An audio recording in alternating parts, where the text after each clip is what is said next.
പൂഞ്ഞാർ മണ്ഡലത്തിൽ 3000 കോടി രൂപയുടെ പദ്ധതി നടപ്പാക്കിയെന്ന് സെബാസ്റ്റ്യൻ കുളത്തുങ്കൽ MLA ഈരാറ്റുപേട്ടയിൽ പറഞ്ഞു.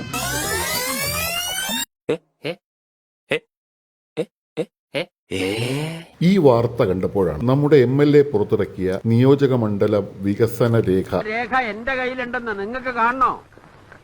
കാണാം എന്ന് പറയുന്ന ഒരു ബുക്ക്ലെറ്റ് ശ്രദ്ധയിൽപ്പെടുന്നത്. അതിൽ ഇദ്ദേഹം പറയുന്ന ഈ 3000 കോടി രൂപയുടെ വികസന പദ്ധതികൾ എന്തൊക്കെയാണെന്നും എങ്ങനെയൊക്കെയാണെന്നും നമുക്കൊന്ന് പരിശോധിച്ചാലോ.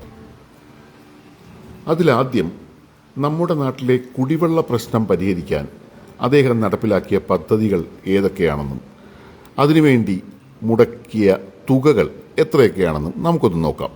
തെക്കേക്കര പഞ്ചായത്ത് 100.27 കോടി, പൂഞ്ഞാർ പഞ്ചായത്തിന് 100.27 കോടി, തീക്കോയി പഞ്ചായത്തിന് 100.8 കോടി, തിടനാട് പഞ്ചായത്ത് 112.09 കോടി, ഈരാറ്റുപേട്ട 20.69 കോടി, കൂട്ടിക്കൽ 149.12 കോടി, കോരുത്തോട് 97.44 കോടി, പാറത്തോട് 70.13 കോടി, മുണ്ടക്കയം 175.30 കോടി, എരുമേലി 250.06 കോടി. അതായത് ആകെ ഈ മണ്ഡലത്തിൽ ചെയ്ത വികസനമെന്ന് പറയുന്നത് 3000 കോടിയുടെ വികസന പദ്ധതികളാണ്. അതിൽ ജലസേചനത്തിന് മുടക്കിയ 1176.17 കോടിയുടെ കഥ നമ്മൾ കണ്ടു. ഈ പണം ഉണ്ടായിരുന്നെങ്കിൽ ഓരോ വീട്ടിലും ഓരോ കുഴൽക്കിണർ കുത്തി കൊടുക്കാമായിരുന്നില്ലേ?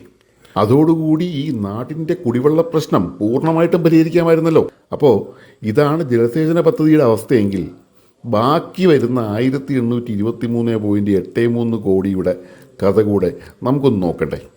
ഭാഗ്യം ചെയ്ത പൂഞ്ഞാർ ഇനിയും ഉണ്ടാവും. തുടർ എപ്പിസോഡുകളിൽ നമുക്ക് ആ വികസന പദ്ധതികളുടെ അവസ്ഥ എന്താണെന്ന് നോക്കാം. എന്താന്ന് പറയുമ്പോൾ മനസ്സിൻ്റെ എനിക്ക് സമാധാനം സന്തോഷമൊക്കെ പാട്.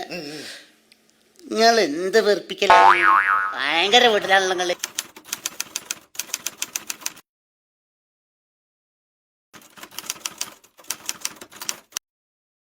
ഈ കഴിഞ്ഞ 5 വർഷക്കാലമായി ഇവിടെ ഒരു വീടുകളിലും കുടിവെള്ളം എത്തുന്നു. ആഴ്ചയിൽ ഒരു ദിവസമെങ്കിലും നമുക്ക് 4 കലം വെള്ളം കിട്ടിയാൽ മതിയായിരുന്നു. ഒരു വണ്ടി വെള്ളം കൊണ്ടുവരണമെങ്കിൽ 50 രൂപ കൊടുക്കണം. വെള്ളം വരുമെന്ന് പറഞ്ഞ് ഞങ്ങൾ പൈപ്പ് തന്നു. ഞങ്ങൾ അന്ന് നമുക്ക് കുടിക്കാൻ വെള്ളമില്ലാതെ കിടന്നു. ആരെങ്കിലും ഇച്ചിരി വെള്ളം ഇവിടെ തരാൻ സഹായിക്കണേ. വെള്ളം ഇവിടെ തുള്ളി പോലും വരുന്നു. ഇവിടെ കുടിവെള്ളത്തിന്റെ വിഷയമുണ്ട്. കുടിവെള്ള ക്ഷാമമുണ്ട്.